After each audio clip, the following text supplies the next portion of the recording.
Thank you. Thank you so much. Thank you. You know, Sarah Huckabee always says to me, I hate to follow you, but I think she turned the table on me tonight. I want to thank you all for being here and for being involved. Like many of you last week, I watched with horror as the events unfolded in that Pennsylvania field. I saw President Trump, a dear friend, escape death by mere inches, and my thoughts immediately turned to the book of Isaiah that says, "No weapon formed against you shall prosper."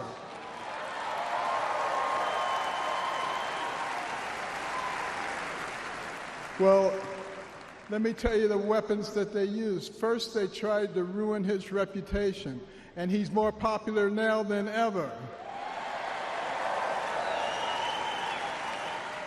And then they tried to bankrupt him, and he's got more money now than he had before. And then they tried to put him in prison, and he's freer and has made other people free with him. And then last weekend they tried to kill him, and there he is over there alive and well.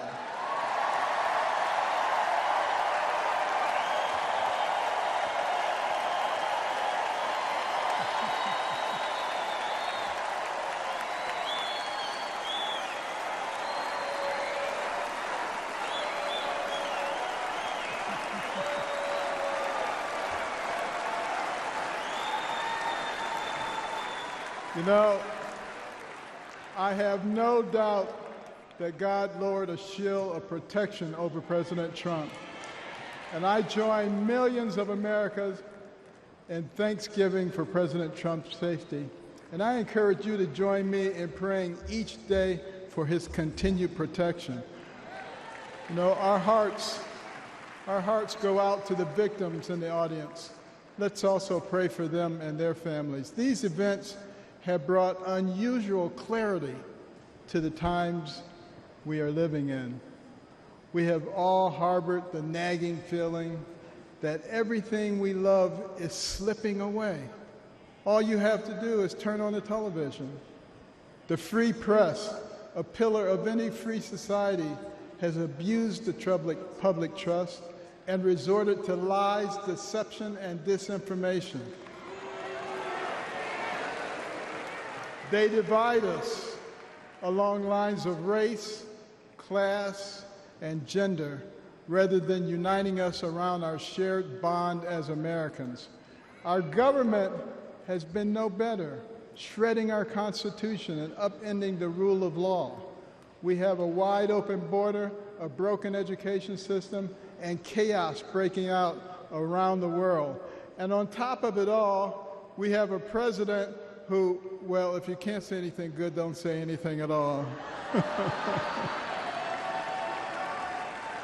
But ask anyone around the world, what does it mean to be an American? Most will tell you that it means unlimited opportunity, that where you begin in life doesn't dictate where you will end. That's the America I grew up in. In no other country could a poor inner-city kid raised by a single mom make it to an Ivy League school, then to medical school, become a successful neurosurgeon, run for president, and eventually become a member of the president's cabinet.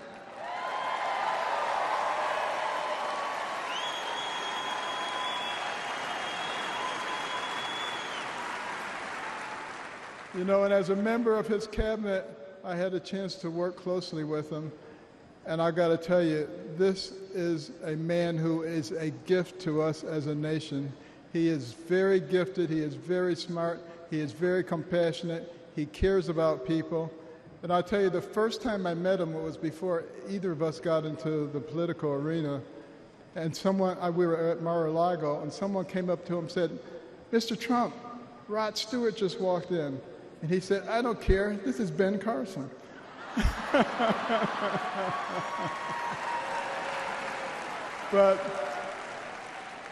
I feel blessed that I've been able to live the American dream. But my story is moving further out of reach in America today. The lessons my mother taught me, like hard work and the value of well-rounded patriotic education and faith in God above all else, are being forced out of the public square. But we're all here today because we know we can bring these things back. By God's grace, we live in a country where the people rule. We have the power to choose the kind of nation we will be and the kind of men and women that will lead us. And today the choice could not be more clear. The most repeated phrase in the Bible is this: do not be afraid, or fear not. It appears 365 times in Scripture, a reminder to live each day with faith, hope, and joy as joyful warriors for Christ.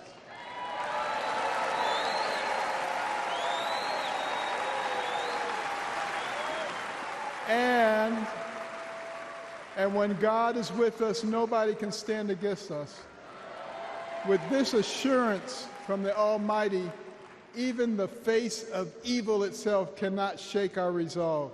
We will keep fighting, we will keep praying, and by the grace of God, we will save our country and re-elect President Trump together with Vice President Vance this November. And I want you to remember this. In 1831, Alexis de Tocqueville came to America to study our nation because the Europeans were fascinated. They wanted to know, how could a nation barely 50 years old already compete with them on virtually every level? So he looked at our government, and he was duly impressed by our checks and balances and separation of powers. And then he looked at our business environment. He was duly impressed by how we encourage entrepreneurship and innovation. And he looked at our educational system, and he was blown away by the fact that he could find a mountain man in the middle of the woods who could read, who could tell him about the Declaration of Independence. But the thing that impressed him the most was when he went to our churches, and he heard those inspirational sermons from the pulpits that inspired a ragtag bunch of militiamen to defeat the most powerful army in the world and gave the American people a moral base.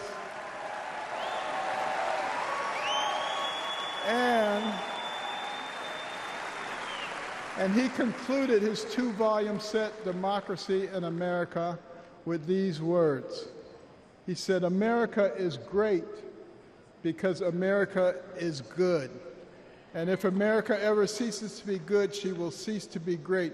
It is our job to make America good, and let's do this by re-electing President Trump so we can make America great." Thank you very much.